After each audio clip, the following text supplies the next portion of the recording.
Aussi que je suis enseignant en faculté, j'enseigne justement la gestion de patrimoine, et dans la gestion de patrimoine, bien sûr, on se préoccupe des choses qui relèvent de l'économie. Et c'est le thème que je vais aborder avec vous ce soir. Thème qui a largement été traité durant ces derniers mois, et même durant ces dernières années, et qui vient de se faire dépasser ces dernières semaines par la guerre au Mali, le mariage pour tous, et la viande de cheval qui prend la place du bœuf. Un peu comme si, justement, le sujet de la crise était relégué au second plan, peut-être parce qu'on en a trop parlé. Et puis aussi, très certainement, parce que je pense que vous avez dû entendre à plusieurs reprises, il semblerait que la crise soit derrière nous. En tout cas, c'est le discours qui est tenu par le politique, c'est le discours qui est tenu par les banques, qui vous incitent d'ailleurs allègrement à revenir sur les marchés financiers. Et d'ailleurs, ils ont tellement raison que, regardez, les marchés financiers, ces derniers mois ont pris plus 20%, c'est bien la preuve que ça va mieux. Et donc, en fin de compte, on est en présence d'une situation, sur le thème de la crise, où deux thèses s'affrontent. Vous avez la thèse, donc, des économistes attachés au monde gouvernemental et bancaire, qui défendent l'idée que la crise est derrière nous. Et puis, vous avez la thèse inverse, qui est plutôt défendue par des économistes indépendants, et qui prétendent effectivement que ce qui s'est passé en 2008, au fond, ça n'est que les prémices de ce qui nous attend pour... Voilà. Donc effectivement, j'appartiens à cette deuxième école qui travaille plutôt sur l'idée que la crise est devant nous. Elle n'est pas finie. Et que 2008, effectivement, était plutôt les prémices d'un malaise profond. Si on est en face d'une crise qui est derrière nous, après tout, on pourrait dire que c'était une crise conjoncturelle. Rappelez-vous, en 2008, la quasi-totalité des économistes et du monde de la finance nous disaient qu'effectivement, on était passé à côté de la crise de 29. C'est pas rien, la crise. Mais si la crise est derrière nous, effectivement, elle est conjoncturelle, alors que ceux qui défendent l'idée que si la crise est devant nous, on n'est plus en face d'une crise conjoncturelle, on est en face d'une crise systémique. Alors souvent, par le caractère systémique, on entend l'effet domino. Avant de parler d'effet domino, dans une crise systémique, il faut rappeler que c'est une crise de système. Donc c'était la thèse qui est défendue par les économistes qui ne sont pas attachés au monde bancaire et au monde gouvernemental, c'est qu'effectivement on est en face d'une crise systémique, une crise d'un système économique. Et on comprend bien que selon l'école dans laquelle on se situe, crise conjoncturelle, une crise d'un système qui est en panne, voire peut-être mourant, on comprend bien que selon l'école à laquelle on se rallie, ça a des conséquences majeures en matière d'organisation patrimoniale. Vous n'allez pas prendre les mêmes dispositions patrimoniales si effectivement la crise est derrière nous, vous aurez un comportement plus offensif dans votre patrimoine. Alors que si vous pensez effectivement qu'il faut rester très prudent parce qu'on a en face de nous des éléments très très difficiles qui peuvent se présenter avec peut-être la fin d'un système économique, vous adopterez sur le plan patrimonial une attitude, des précautions et une stratégie patrimoniale beaucoup plus conservatrice. Donc on voit quand même l'enjeu puissant qu'il y a derrière cette question de savoir si c'est une crise conjoncturelle ou une crise systémique. D'emblée, on peut s'étonner qu'en 2008, effectivement, tout le monde est d'accord pour dire qu'on frise la crise de 29, et donc on peut s'étonner de la distance qu'il y a, une distance considérable qu'il y a entre ce risque de revivre une crise de 29 et les causes qu'on nous met sous les yeux. Rappelez-vous, en 2008, ce qui précipite l'angoisse, c'est l'affaire des subprimes. Dans cette affaire, les subprimes, c'est 2 millions d'Américains à qui on a vendu des maisons à crédit qui ne pouvaient pas se payer. S'agissant de maisons qui valaient à peu près 100 000 euros par personne touchée, par foyer touché, on est sur un volume de 200 milliards d'euros.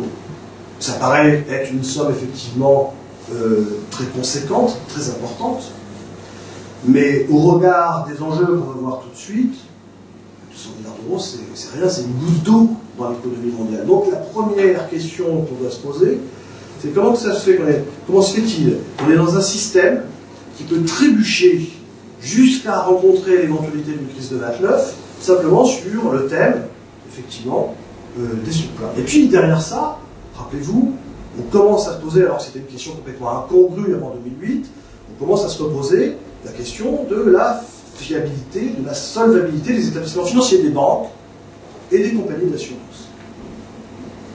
Et on se rend compte qu'à la suite justement des subprimes, il y a des banques qui se trouvent en difficulté. Rappelez-vous, Lehman Brothers.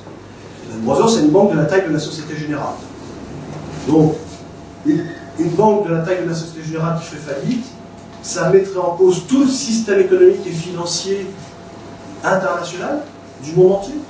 On voit bien qu'il y a quelque chose, il y a une distance considérable entre ces événements et le fait qu'on ait peur, qu'on retrouve ce spectre de la crise de 29. Et en fin de compte, cette histoire de subprime comme Lehman Brothers ou pratiquement en même temps, d'ailleurs en même temps, AIG, le premier assureur mondial quand même, qui met un genou à terre et qui doit attendre l'intervention des pouvoirs publics pour être sauvé, il est très probable qu'en fin de compte, ces événements ne soient pas à l'origine de la crise, mais simplement des symptômes. Les symptômes d'un système malade. Les symptômes d'un système très certainement en fin de course. Et c'est donc la deuxième thèse que cultivent aujourd'hui bon nombre d'économistes qui sont, comme je vous disais, qui sont plutôt indépendants et qui d'ailleurs souvent sont des économistes qui ont attrapé des prix Nobel. Les 10 derniers prix Nobel d'économie, sur les 10 derniers prix Nobel d'économie, vous en avez 7 qui sont dans la thèse d'une crise systémique et non pas dans une crise conjoncturelle. Et sur les 7, vous en avez 3 qui vous disent que la question de savoir si on va vers une crise de 29 ne se pose pas. La question c'est quand. Et d'ailleurs, on peut même penser qu'on a commencé déjà à mettre un peu pour y voir plus clair sur cette situation, je crois que c'est Churchill qui disait ça, plus je regarde loin derrière moi et plus je vois loin devant moi.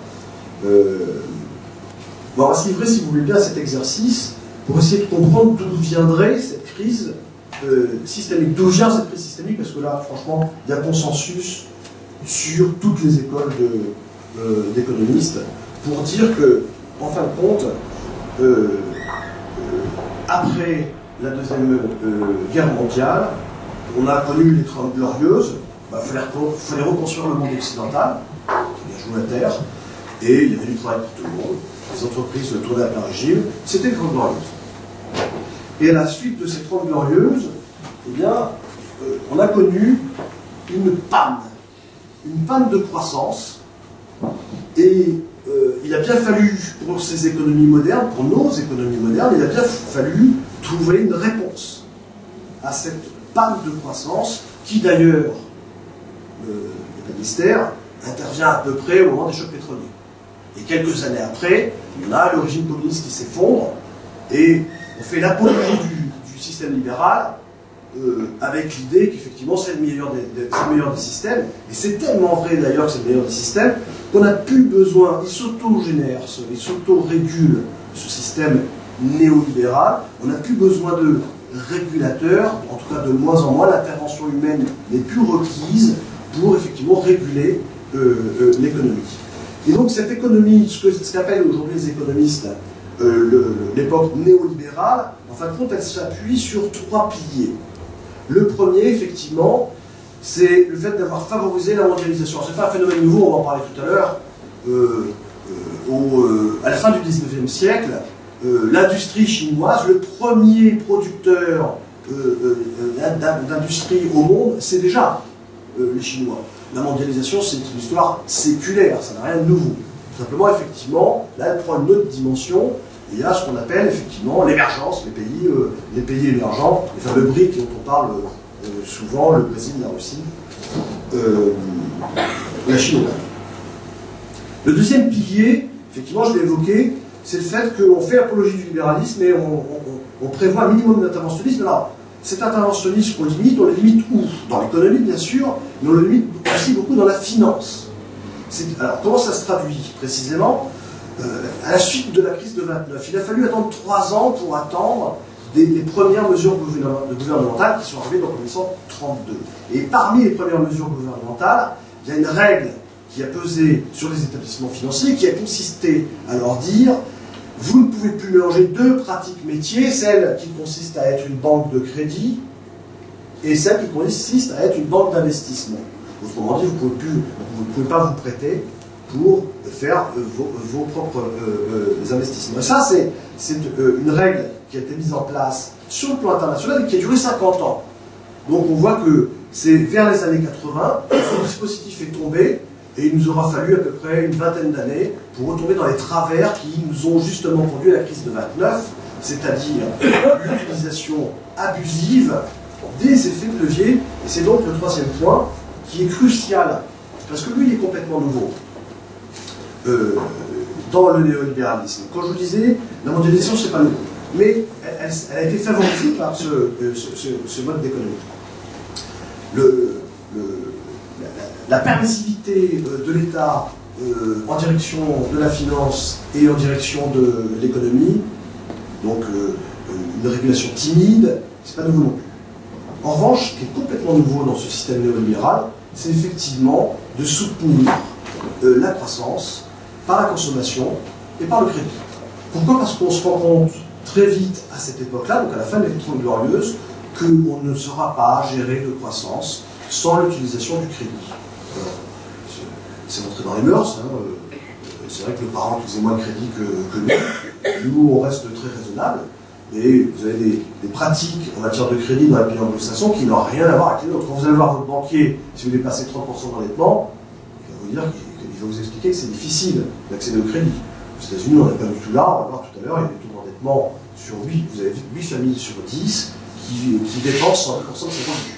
8 familles sur 10 dépensent 110% de ses revenus aux États-Unis. Donc on va voir qu'en fin de compte, au fur et à mesure que je vais avancer dans ma démonstration, que sur le plan européen, c'est vrai que les choses se sont pas mal améliorées, et très certainement que la crise y est pour quelque chose. Elle a propulsé un certain nombre de réformes et de mise en place de protection pour l'Europe, pour l'euro, et on va voir que, effectivement, aux États-Unis, il n'en est rien. Ce qui,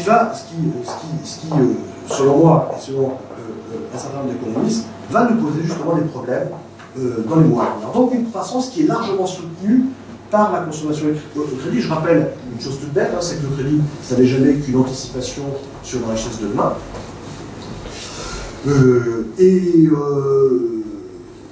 Alors est-ce que cette croissance à crédit, est-ce que ça fonctionne? Est-ce que ça a fonctionné? La réponse c'est oui, puisque des années 80 jusqu'à 2007, on a vu la rentabilité des entreprises se multiplier par 5. Donc, à la réponse de savoir si ça a marché, la réponse oui, c'est vrai, c'est sûr.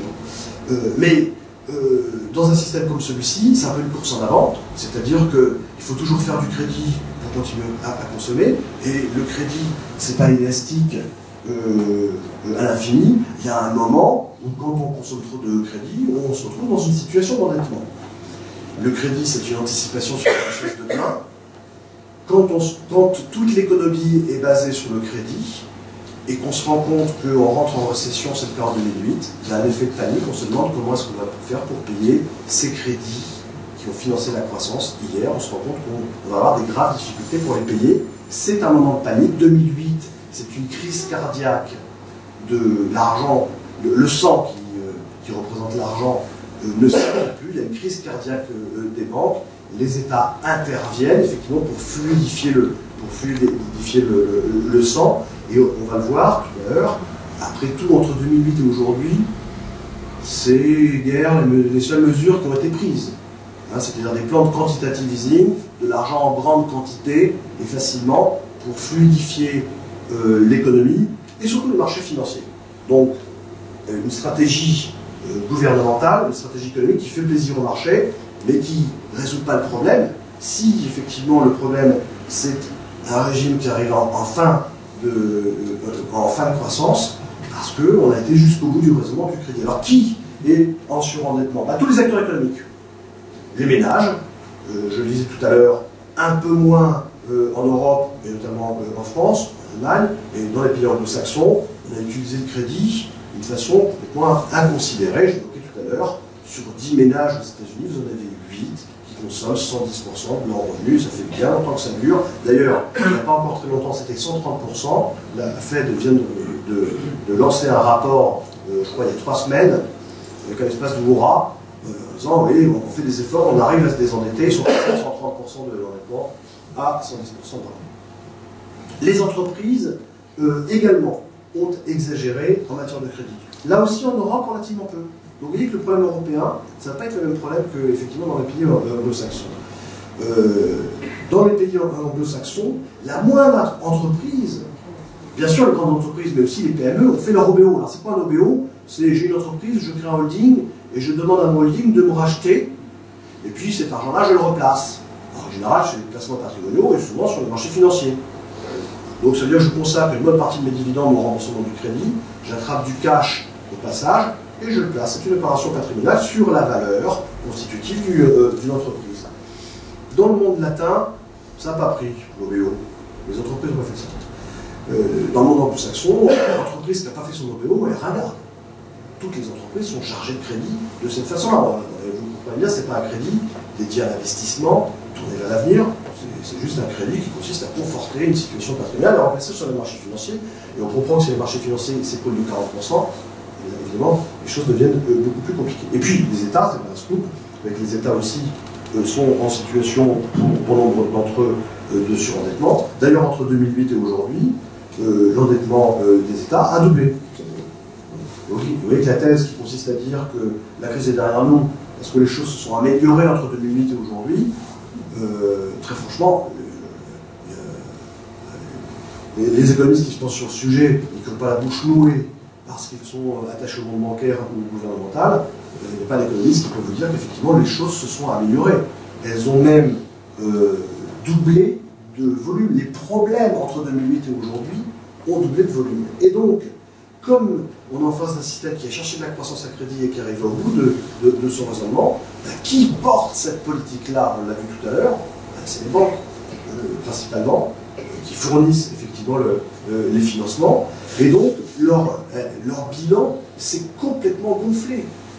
Aujourd'hui, les banques ont des actifs qui sont considérables.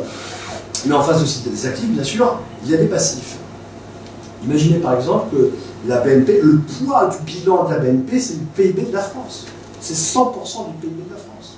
Le poids du PIB du crédit agricole, le poids du bilan du crédit agricole, donc les acquisitions qu'ils ont faites, c'est 70% du PIB de la France. Le poids du bilan de la Société Générale, je prends les 3 banques systémiques, les 3 belles banques françaises qui sont des banques systémiques, le poids de la Société Générale, c'est 30% le bilan, c'est 30% effectivement du PIB de la France. C'est-à-dire que vous prenez nos 3 banques majeures en France, les 3 banques systémiques, vraiment, elles le sont, là ça fait, elles représentent 200% du PIB de la France. Donc on voit tout de suite d'emblée d'ailleurs la puissance que ça représente. Quand les banquiers vont discuter avec les pouvoirs publics, on reproche souvent aux pouvoirs publics de ne pas avoir pris le pouvoir sur les banques en 2008. C'est vrai que c'était une occasion peut-être historique de le faire, mais elle n'est pas faite. Les pouvoirs publics n'ont pas réussi à le faire. Aussi, ça s'explique aussi certainement pour cette raison-là. Alors, on pourrait se dire que, après tout, quand on décrit les banques dans ce système néolibéral, quand on les met en avant de la scène et qu'on les décrit comme ayant joué un rôle majeur dans le développement de cette économie, on peut s'interroger de savoir pourquoi est-ce qu'elle serait sujette à faire faillite.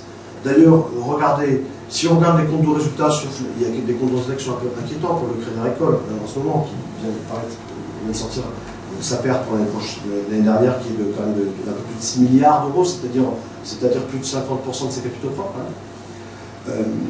Mais la plupart des banques ont des beaux comptes de résultats.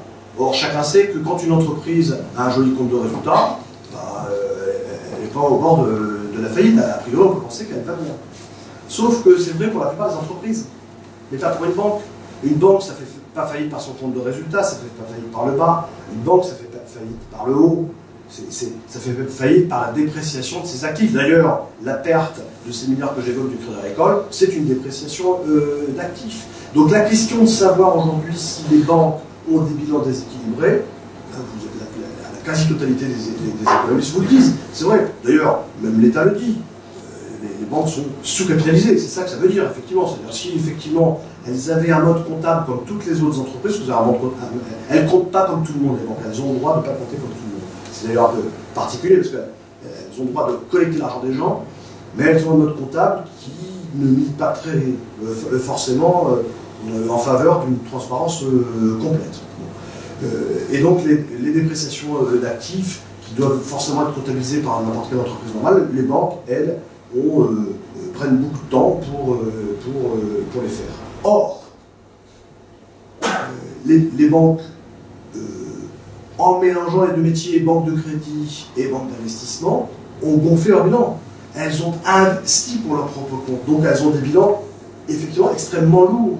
Et les dépréciations d'actifs qu'on a connues en 2008, qui les portent principalement? Les banques. Ou dans les entreprises, il y a des entreprises qui se sont trouvées en difficulté. Elles ont acheté une entreprise 100, elles en veulent plus que 70. Dans l'immobilier, toutes les banques ont investi dans l'immobilier. Et bien sûr, pas que dans l'immobilier en France, dans l'immobilier occidental. Nous, en France, on est protégé. Jusqu'à présent, l'immobilier en France a été protégé. La crise, on l'a vu à peu près dans les journaux. Les fonctionnaires n'ont pas trop été embêtés, il y a un peu plus de chômage, d'accord, mais l'immobilier n'a pas trop baissé. Alors que si vous parlez de la crise à un Américain, un Espagnol ou un Grec, vous ne pas du tout vous en parler de la même façon. C'est vrai que la crise, pour l'instant, nos amortisseurs sociaux ont fonctionné, on va dire comme ça. Donc j'étais sur le sujet des banques qui portent beaucoup d'immobilier occidental. En 2008, l'immobilier s'effondre, mais nous, on ne s'en est pas rendu compte. Moscou, moins 40, Londres, moins 40, Lisbonne, moins 30, Madrid, moins 30, Rome, moins 30, Berlin tient coup, Paris aussi, je prends les capitales, l'Allemagne, pour des raisons qui sont spécifiques, et la France, parce qu'on a plus de demandes, c'est la crise de logement, il y a plus de demandes de logement que d'offres. Mais c'est une situation exceptionnelle. Les banques qui ont investi dans l'immobilier occidental portent en elles des dépréciations d'actifs considérables. Et elles ont investi aussi dans d'autres banques. Je prenais l'exemple du Crédit Agricole tout à l'heure. Sa perte de 6 milliards, c'est principalement dû à l'achat d'une banque grecque. Donc une toute petite banque grecque qui fait faillite, ça consomme 50% des capitaux de cette banque. Donc on voit bien en fin de compte qu'on est... Ce que je veux vous faire toucher du doigt, c'est que si en 2008 on a cru qu'on frôlait la crise de 29, et c'est vrai, ça veut bien dire que le système n'est pas sous contrôle, qu'il est d'une fragilité extrême, et que cette fragilité, et qu'on ne s'est pas éloigné entre 2008 et aujourd'hui, on ne s'est pas éloigné de cette fragilité, on a mis en place des pansements qui soignent la liquidité dans l'économie et dans les marchés, et ça donne un effet d'optique qui nous rassure, et donc on peut tenir la thèse qu'effectivement, ça va mieux. Et vous l'avez compris, c'est pas la thèse que je défends. Et pourtant, d'ailleurs, les marchés financiers me disent, regardez comme ça va mieux. La capitalisation mondiale qui s'effondre en 2008, il y a 23 000 milliards d'argent de détruits, de richesses détruites, et on voit qu'en fin 2012, on a rattrapé la capitalisation mondiale qu'on avait en fin 2007. Qu'est-ce que nous dit la bourse? La bourse nous dit la crise est derrière nous.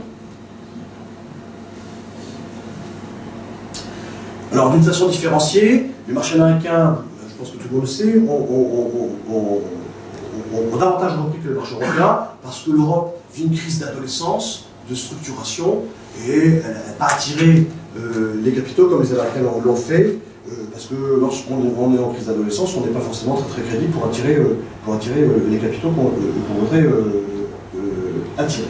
Mais Pourquoi je défends la thèse qu'en Europe, après tout, ça va beaucoup mieux que de l'autre côté de l'Atlantique? Bon. Déjà, on vient de constater que les marchés européens sont à la traîne par rapport au marché américain. Et vous avez vu qu'il y a un rallye qui s'est fait là, ces derniers mois, qui a commencé au mois d'août avec l'intervention de Draghi, donc le président de la BCE, qui dit « Ne vous inquiétez pas, j'interviendrai d'une façon illimitée pour protéger l'euro, pour protéger les pays européens qui sont en difficulté, pour protéger les banques. » Et ça a donné naissance d'ailleurs à des systèmes, l'union bancaire, le MES, le mécanisme de stabilité européen. Donc en fin de compte, il n'y a pas d'argent dans ces mécanismes-là, mais on prévoit que s'il y a des problèmes, ben, on mettrait de l'argent, on allotirait ces fonds-là. Je veux juste attirer votre attention sur le fait que quand Draghi dit que le marché s'enflamme, quand M. Draghi dit que son intervention a été limitée, c'est faux. En vérité, elle est limitée à 600 milliards, ce qui est très peu par rapport aux enjeux dont on parle. Et puis, elle est limitée aussi sur le sauvetage, portée sur des titres qui sont à échéance à 3 ans, c'est-à-dire en vérité que 40% de la dette européenne. Bon. Je rappelle aussi, juste pour nous amuser, que la BCE c'est une banque, donc un bilan. La BCE, les capitaux propres de la BCE c'est 86 milliards. Aujourd'hui, elle porte des créances pour 3 000 milliards, c'est-à-dire que si 3% de ces créances s'avéraient insolvables, eh bien, la BCE n'est pas assez capitalisée. Je vais juste vous rappeler que dans la convention de structuration de la BCE, il est prévu que si la BCE a besoin d'être capitalisée, c'est ce sont les pays membres qui sont appelés à cette recapitalisation, c'est-à-dire que c'est les contribuables que vous êtes et que nous sommes. Donc, autrement dit, on est en train de dire qu'on ne sauve pas le système avec l'impôt. On sait très bien que dans bon nombre de pays, notamment en France, on est arrivé à peu près au bout de la logique de l'impôt. Et donc, on voit que ces mécanismes d'aide au soutien de l'euro, au soutien des banques, qui devraient être allotis si vraiment il y avait un crack à nouveau, c'est-à-dire s'il y avait un 2008 qui se reproduisait, on peut s'interroger effectivement de savoir où est-ce qu'on trouve l'argent. Alors, on va voir tout à l'heure qu'effectivement on a trouvé un début de réponse parce que maintenant l'argent, on le fabrique. Ça n'a plus qu'une valeur. On fait tourner la planche à billets, il n'y a pas de richesse en face, c'est de l'argent qui ne vaut rien. Et pour l'instant, les marchés sont ravis de cette situation-là, et les économistes, pour bon nombre d'entre eux aussi, trouvent ça très bien. En Europe, notre atout, c'est que nous n'avons pas encore notre Europe fédérale. Alors, on pourrait dire que c'est un inconvénient. Non, c'est un atout. C'est un atout parce que, comme nous n'avons pas encore notre fédération européenne, et on voit très bien qu'on y va, c'est le sens de l'histoire, très probablement, du coup, on n'a pas de dette fédérale. Ce qui n'est pas le cas du tout le cas des Américains. La situation des Américains s'appuie, l'économie américaine s'appuie à peu près de 80% sur sa consommation intérieure. Et sa consommation intérieure, quoi que quelques chiffres qu'on émet de temps en temps voudraient, même si ces quelques chiffres voudraient nous faire croire le contraire, la consommation intérieure aux États-Unis est en souffrance. 30% de la population américaine est sous le seuil de la pauvreté. 5% en France. 8 millions de familles ont perdu leur maison. C'est les chiffres que vous pouvez trouver n'importe où. Hein, je vous ai dit tout à l'heure, sur des ménages, il y en a 8 qui consomment 70% de ses revenus. La sécurité, ça compte dans une démocratie. La sécurité et dans un système économique. La sécurité aux États-Unis est patente, il y a quand même une personne sur 100 qui vit en prison. C'est 10 fois plus que chez nous.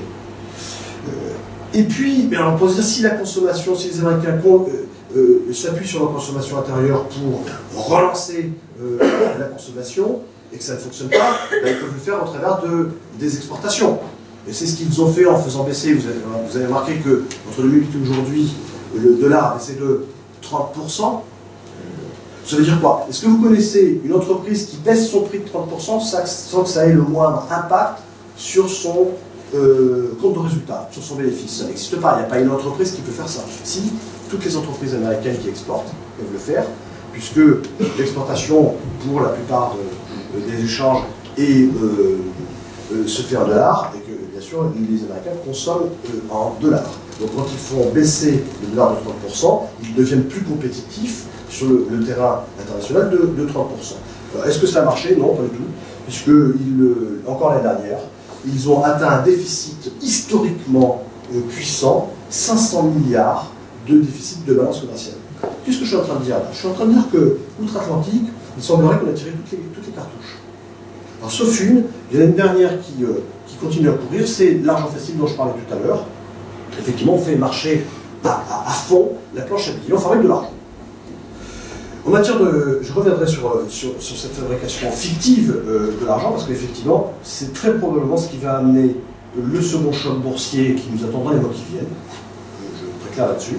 Et bien sûr, la réforme du système monétaire international, parce que ça m'étonnerait beaucoup que les partenaires internationaux admettent que le dollar reste la monnaie étalon dans le monde.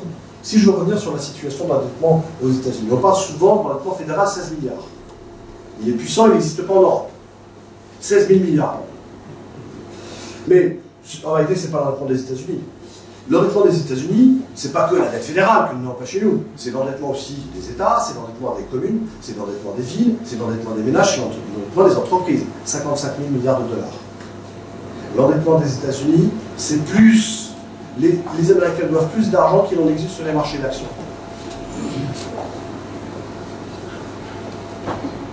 Plus d'argent sur la capitalisation mondiale. Et donc aujourd'hui, vous avez quand même beaucoup d'économistes qui s'interrogent de savoir comment est-ce qu'on peut penser qu'on va relancer la consommation, la croissance par la consommation, alors qu'on est en face d'une population qui se paupérise, qu'on a été jusqu'au bout du raisonnement du crédit. On a été jusqu'au bout du raisonnement du crédit, c'est le surplus, mais on a été jusqu'à vendre des maisons à des gens qui ne pouvaient pas se les acheter, on le savait très bien. Après, on a pris ces dettes-là, ces mauvaises créances, on les a titrisées et on vous les a vendues dans vos SICAV. C'est bien ça qui a été fait jusqu'en 2000. Donc on voit qu'on est arrivé jusqu'au bout de ce raisonnement. Et, à mon sens, ce qui est le plus dramatique, c'est qu'est-ce qu'on entend dans la bouche des banquiers et des politiques? C'est qu'il faut retrouver le chemin de la croissance. On veut encore de la croissance, on veut rester sur ce système néolibéral qui a fonctionné, mais qui dysfonctionne de façon très grave depuis 2008. Et donc, pour continuer à l'entretenir, effectivement, on fait des plans de quantitative easing, c'est-à-dire qu'on donne de l'argent, je donnais, parce que quand vous faites des crédits à quelque chose qui ressemble à 0% en banquier et qui le traite à 4%, quel est le marchand qui n'arriverait pas à faire de bonnes affaires s'il achète son produit 0 et qu'il le revend 4? Il faut vraiment qu'il soit très maladroit. Donc c'est ce que font les banques en ce moment. Et puis on fait marcher la planche à billets, c'est-à-dire qu'on crée carrément de l'argent, non pas plus cette fois-ci par le crédit, mais carrément en fabriquant directement. Qu'est-ce que ça donne? Qu'est-ce que ça donne comme résultat? Évidemment, ça fait gonfler la masse monétaire. Or, dans la théorie de la masse monétaire, je rappelle un truc tout bête, c'est que la masse monétaire, l'argent, tout le monde le sait, ça sert à payer, d'accord, mais ça sert à estimer. Et donc, d'ailleurs, dès que vous voulez estimer quelque chose, on le traduit en argent. Donc, c'est notre référent.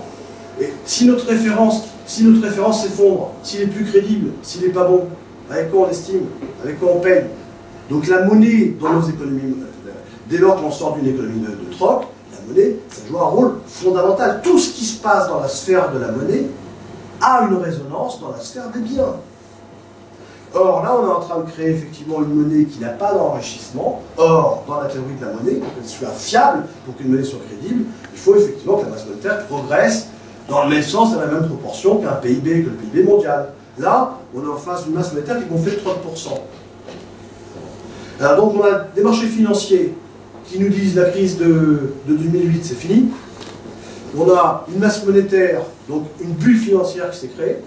On a une bulle monétaire qui vient de se créer. Qu'est-ce que je suis en train de vous dire? Je suis en train de vous dire qu'on est assis sur le poudrier. Alors bien sûr, je vais accélérer. Voilà. On est assis sur le poudrière et la poudre, bien sûr, est principalement dans les banques. Et la question qui se pose, effectivement, c'est est-ce que la mèche est courte ou est-ce qu'elle est longue? franchement pas à l'aise pour vous répondre. Quand j'en discute avec certains économistes, certains disent non, il faut attendre 2016 pour que le système explose. Puis vous avez d'autres qui vous disent non, là, quand les Américains vont devoir prendre des décisions budgétaires au mois de juin, ça va lâcher. Le système monétaire va lâcher, pour la raison que j'évoquais, parce qu'il n'est plus crédible, et le système financier aussi, donc les bourses vont reprendre au moins 30, moins 40, moins 50%. Vous savez que les marchés financiers ont toujours tendance à exagérer à la hausse, comme à la baisse. Voilà. Donc, je voulais évoquer avec vous, effectivement, on a l'impression que le système financier est très solide. Je voulais vous rappeler qu'effectivement, c'est tout le cas. Il est d'une fragilité extrême, il est systémique, il est truffé d'effets dominos, et c'est pour ça qu'effectivement, 200 milliards de subprimes, c'est capable de faire tomber le système par terre. C'est ce qu'on a vécu en 2008. Est-ce qu'on a dans les... Est-ce qu'on a dans les tiroirs d'autres problèmes comme les subprimes? Oui, vous avez par exemple 5 fois plus lourd, aux États-Unis toujours, les crédits étudiants. Vous savez que faire ses études aux États-Unis, ça coûte extrêmement cher. Alors on ne peut pas les financer si on n'accède pas au crédit. Et les jeunes Américains qui attrapent des diplômes, enfin des masters, ont beaucoup de mal à trouver du travail, donc ils n'arrivent pas à payer leur crédit. Les crédits étudiants, c'est le subprime de demain. C'est 5 fois plus puissant que les subprimes. Les dépréciations d'actifs dont je parlais tout à l'heure, toutes ces banques qui portent de l'immobilier, qui portent des entreprises, dont il faudrait effectivement déprécier l'actif. Là, ça, c'est toujours effectivement dans le bilan.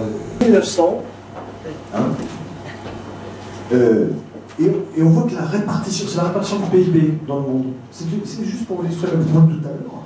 Le fait que la prédominance du PIB des États-Unis, c'est un phénomène relativement nouveau. D'une façon historique, les Chinois ont toujours été les leaders sur le plan économique, sur le plan industriel. Et le retour de la Chine et d'autres pays en position de leader, en fin de compte, c'est pas quelque chose de nouveau. Et ce qu'on peut se rendre compte aussi, c'est que quand, après-guerre, on met un système monétaire en place, basé sur le dollar, on enlève les talons or, et on s'appuie sur le dollar, et très vite après, Nixon en 70, sous-tend l'idée, d'ailleurs on impose le fait que la monnaie internationale ce sera le dollar, c'est le référent, et on ne fait même plus référence à l'or, c'est crédible. Parce qu'à cette époque-là, les États-Unis représentent 50% du PIB du monde. Or, sur le plan statistique, 50% d'un tout, c'est très fiable. Donc on peut effectivement dire que le dollar représente quelque part la croissance mondiale, c'est très fiable. Les États-Unis, aujourd'hui, je ne sais pas si j'ai noté ça, les États-Unis, aujourd'hui, c'est 20% du PIB.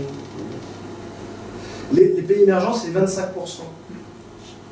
L'Europe, c'est 30%. Souvent, on ne sait pas toujours ça, les Européens que nous sommes. Aujourd'hui, nous avons le leadership économique. Hein, il n'appartient plus aux États-Unis. Bref, on est en face de quoi? On est en face d'une société qui est en déclin. Le néolibéralisme a fait beaucoup plus de tort aux Américains qu'à nous. Pourquoi? Parce qu'ils ont été beaucoup plus loin que nous en matière d'endettement. Ils ont tiré à peu près toutes leurs cartouches. Nous, on n'a pas créé notre Europe fédérale, on a été moins loin en termes d'endettement qu'eux. Et donc, effectivement, comme beaucoup d'économistes, je prétends qu'on va s'en sentir beaucoup mieux qu'eux. Mais puisqu'on est en face, si effectivement cette thèse s'avère et qu'on est assis sur une poudrière monétaire, financière, on peut peut-être aimer l'idée d'appliquer le principe de précaution dans nos patrimoines, parce qu'effectivement, ce que je veux dire, ça a une résonance dans les patrimoines. C'est ce que je disais tout à l'heure. Est-ce que c'est un bon moment pour attaquer, ou est-ce qu'il faut être défensif dans son patrimoine? Moi, je défends la thèse aujourd'hui, effectivement, il faut prendre toutes les mesures de protection qu'on peut prendre dans son patrimoine. Ce n'est pas le moment d'attaquer, c'est le moment de défendre. Qu'est-ce qu'il faut défendre? Ses positions financières. Donc, celui qui tape sur des marchés financiers, la bourse aujourd'hui, je dirais bravo. Celui qui veut continuer à faire des investissements immobiliers, l'immobilier est cher. Pourquoi pas? Mais comme l'immobilier a doublé sur la dernière décennie, et en fin de compte, le prix s'est décorrélé du pouvoir d'achat, c'est plus de l'immobilier de plus-value qu'il faut faire, c'est de l'immobilier de rendement. Et puis on a une occasion historiquement intéressante pour faire de l'immobilier, c'est les crédits.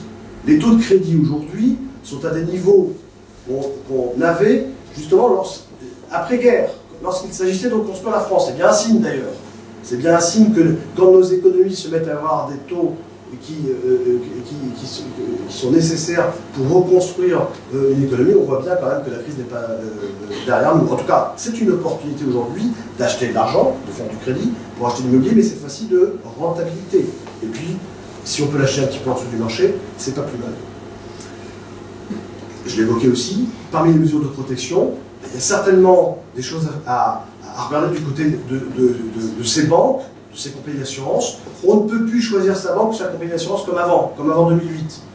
Les critères qui présidaient au choix d'une banque ou d'une compagnie d'assurance hier, c'était sa notoriété, sa situation géographique, ses frais, la qualité de ses produits, et puis si le conseiller patrimonial était sympa. Gardons ces critères-là, bien sûr. Mais le premier critère aujourd'hui, c'est le critère de solvabilité. Il faut rajouter dans le choix qui préside dans les critères qui président au choix d'une banque, les critères de solvabilité d'une banque et d'une compagnie d'assurance. Tout le monde a bien compris, banque et compagnie d'assurance, c'est très lié maintenant.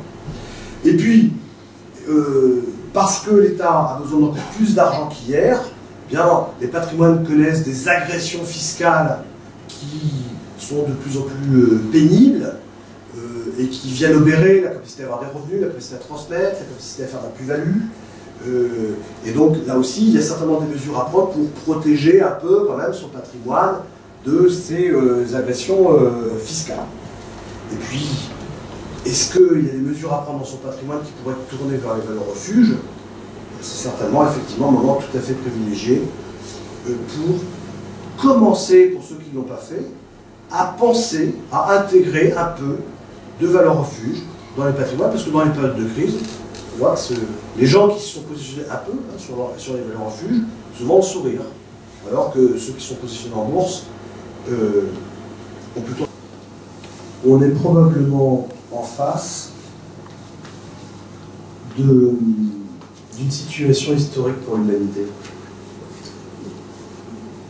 Un peu comme si on demandait à nos économies de croître, d'avoir des taux de croissance supérieurs à ce que nous pouvons produire. Qui nous? La Terre. Si tous les terriens voulaient vivre comme des Américains, il faudrait 7 terres. Si tous les terriens voudraient vivre comme des Français, il faudrait 3 terres. On n'en a qu'une. Il me semble qu'effectivement, on demande à nos économies de courir plus vite que ce que le progrès technologique nous permet de faire. On a des problèmes d'eau. La quantité d'eau qu'on utilise pour fabriquer 1 kilo de bœuf, c'est 15 000 tonnes d'eau. L'eau est tellement un problème d'ailleurs que si le Tibet est annexé par la Chine, parce que l'eau de la Chine passe par le Tibet. On a des problèmes d'énergie, c'est pas un scoop. On a des problèmes de matières premières, parce que la Terre ne produit pas à l'infini. Enfin, c'est fini, la production de ce que peut nous donner la Terre, elle a un caractère fini, et dans l'état actuel de nos connaissances, je pense qu'on demande trop de croissance. Je pense que, puisqu'on est trop exigeant, je pense que notre avidité appelle plus de rapidité que notre progrès technologique.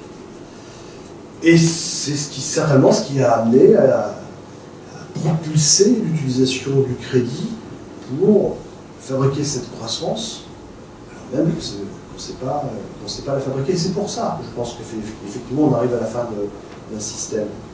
Alors, on pourrait être très triste de voir ça. On peut se dire aussi que peut-être que demain, on devra apprendre à produire mieux. Est-ce que c'est normal de faire 8000 km pour fabriquer un yaourt?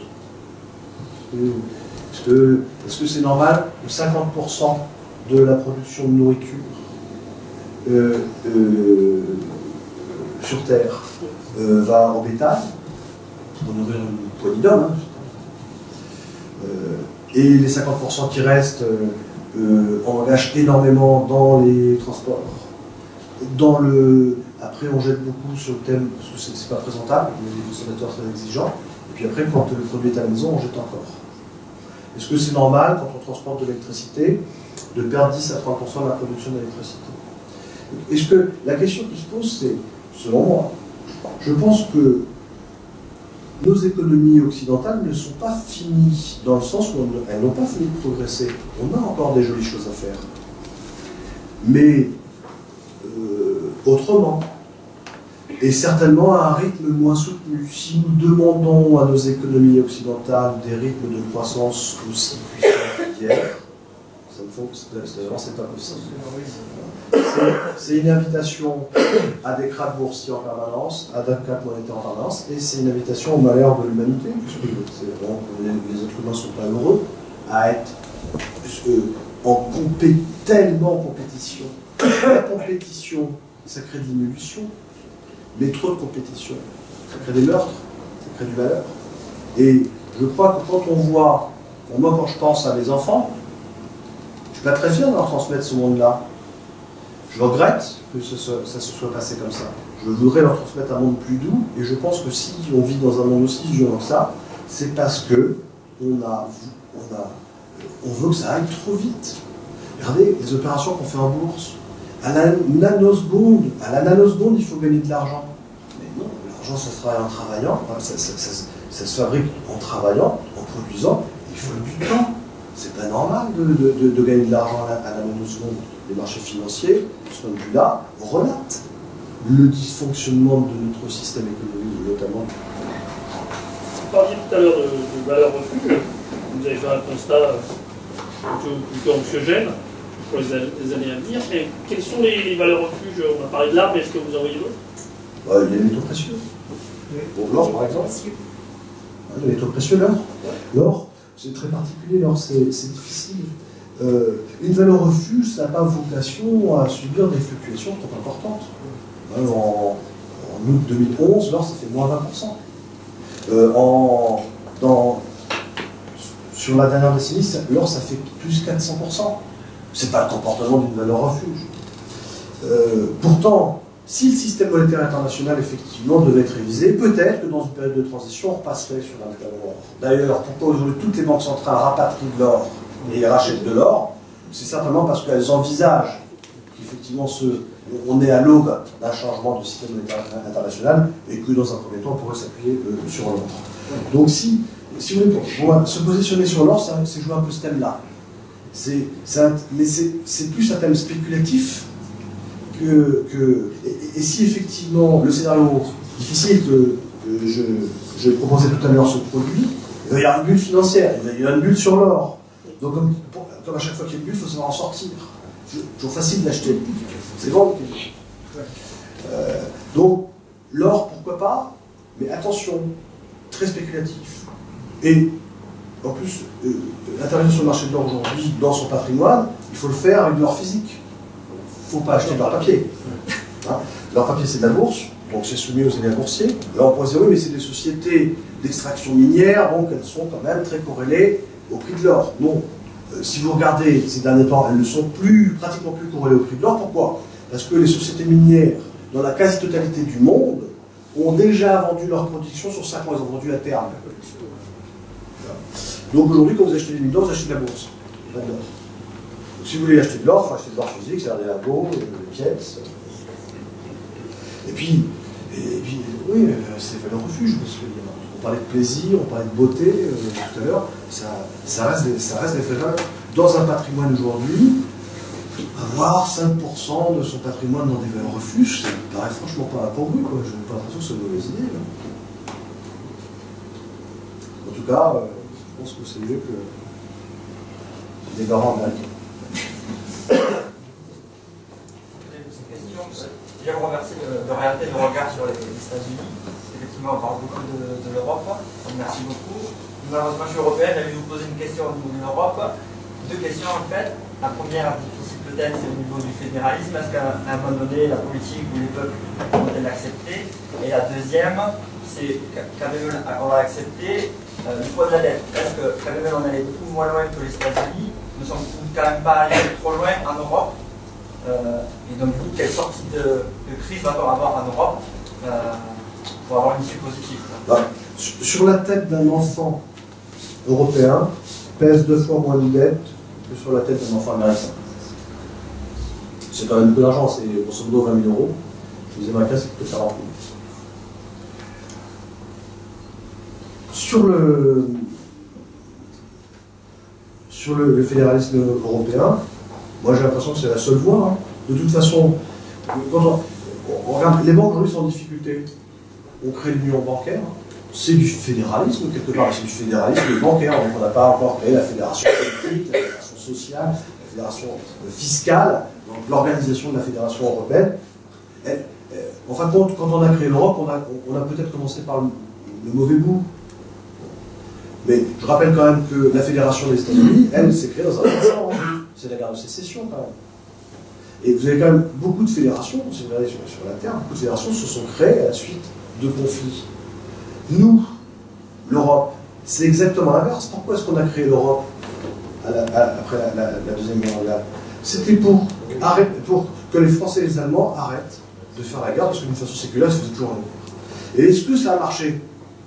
Oui, ça marche. Avec les Allemands, c'est plus la guerre depuis que l'Europe existe. Donc, on a créé l'Europe sur le thème de la paix. Est-ce que, sans splitter, sans aller sur un champ de bataille, on peut créer l'Europe? Ah oui, c'est plus difficile. Parce que se faire la guerre ou négocier, discuter, grandir ensemble, c'est plus difficile. Mais je trouve que ça se passe pas si mal que ça. On voit en ce moment les Allemands mettre un peu de l'eau dans leur vin. Les Allemands viennent de prendre conscience que leur balance commerciale, que 70% de leur balance commerciale positive était liée à des opérations faites avec des Européens. Et donc ils viennent de prendre conscience que pour qu'eux fassent du bénéfice, il faut qu'il y en ait d'autres qui soient en déficit de balance commerciale. C'est basique. Donc ça, je crois qu'ils ont admis l'idée que, en fin de compte, en aidant des pays moins riches, ils en profitent aussi. Le raisonnement a certainement ses limites. On n'a pas forcément envie de payer toutes les déviances que les pays du sud de l'Europe ont pu générer. Mais, bon an mal an, je trouve que l'Europe suit son chemin, ça se passe pas trop mal, il y a une certaine entente qui se passe. On dit souvent, mais non, il y a trop de distance culturelle entre l'Espagnol et un Allemand. Et la distance culturelle entre un Texan et un New-Yorkais, considérable. Donc c'est une question de volonté. Est-ce qu'on a envie de vivre des choses ensemble ou pas? Est-ce qu'on a envie de les structurer? Est-ce qu'on a envie de partager? Et ce que je disais tout à l'heure, je pense que, en fin de compte, on partage quand on est un peu obligé. Et je pense que la crise qui s'annonce va mettre un coup d'accélérateur à l'organisation d'un certain fédéralisme au sein de l'Europe. On a déjà commencé avec l'Union bancaire. Vous avez beaucoup parlé dans l'exposé de l'Europe et des États-Unis. J'aimerais que vous nous disiez quelques mots sur la Chine, de cette économie qui semble être en surchauffe, ces bulles immobilières dont on parle. Est-ce que la Chine, elle aussi, va pas dans le mur à un moment donné, et peut-être plus vite qu'on ne le pense? Je fais vite sur la Chine. Pourtant, c'est la puissance de demain. Ces dernières années, les Chinois avaient un taux de croissance à 2 points. L'année dernière, ils nous annoncent un taux à 7. Il faut savoir que quand le taux de croissance chinois est à 5, c'est comme si nous étions à 0, en stagnation. Les Chinois ont besoin d'un taux de croissance supérieur à 5 pour que ça fabrique vraiment de la croissance.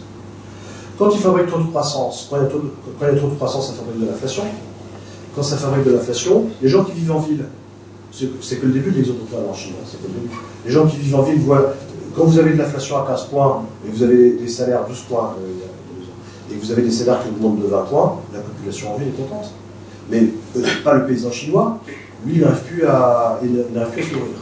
Donc, le problème aujourd'hui de la Chine, effectivement, c'est d'essayer de maîtriser son inflation pour pas générer de révolution, clairement, parce que les gens, 80% de la population est encore une population rurale, et elle ne peut pas supporter une inflation d'un pays riche, on va dire comme ça.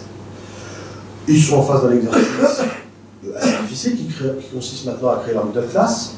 Ils dépendent, à concurrence de 80% eux aussi, ils dépendent de leurs exportations. Donc c'est l'inverse des États-Unis, pardon. Il faut qu'ils créent leur middle class pour effectivement moins dépendre de leurs exportations. S'agissant du taux de la Chine, ça fait sourire bon nombre d'économistes parce que quand les Américains mettent 3 mois pour sortir leur taux de croissance, qu'en Europe on met aussi à peu près 3 mois pour faire nos calculs, vous savez que les Chinois, en 7 jours, c'est-à-dire le 7 janvier, ils sortent leur taux de croissance. Alors soit ils sont très très forts en calcul mental, soit effectivement vous faites il y a aussi les économistes ne sont pas dupes. Effectivement, comment ça se passe, comment on décrète, le taux de croissance en Chine est décrété, c'est une quinzaine de personnes qui s'assoient autour d'une table pendant quelques heures, et puis on sort avec un taux de croissance. Donc c'est effectivement pas toujours très très fiable. Cela dit, on constate quand même, il y a des paramètres pour mesurer effectivement ce taux de croissance. La consommation d'électricité. Dans un pays industriel, la croissance du PIB est très corrélée à l'augmentation de l'électricité. Une corrélation très très fine, très très valable. En 2011, la consommation d'électricité en Chine a à peine progressé. 2%. Or, ils nous annoncent un taux de croissance à 7%. Les transports aussi, maritimes. Le fret, quand on surveille le fret, on voit effectivement dans la circulation des bateaux et la vitesse des bateaux. S'ils mettent 1 mois ou s'ils mettent 3 mois, ça compte aussi pour effectivement essayer de valider ce taux de croissance en Chine. Donc oui, la croissance en Chine existe. Clairement, dans 10 ans, ils ont le leadership économique. Ils ne peuvent pas croître comme hier, parce que autrement, ils vont laisser à la traîne toute une catégorie de leur population et il y aura des émeutes sociales. Ils doivent créer leur middle class. Donc voilà, si on a cette situation-là, c'est une aventure assez passionnante qu'ils sont en train de vivre d'où ils viennent. Quand même, juste 2 autres, je trouve ça très intéressant sur le plan de l'histoire. On a vu en 1900, c'est la Chine qui a le leadership économique. Et puis, ils le perdent. Et d'une façon considérable. C'est l'effondrement de l'Empire.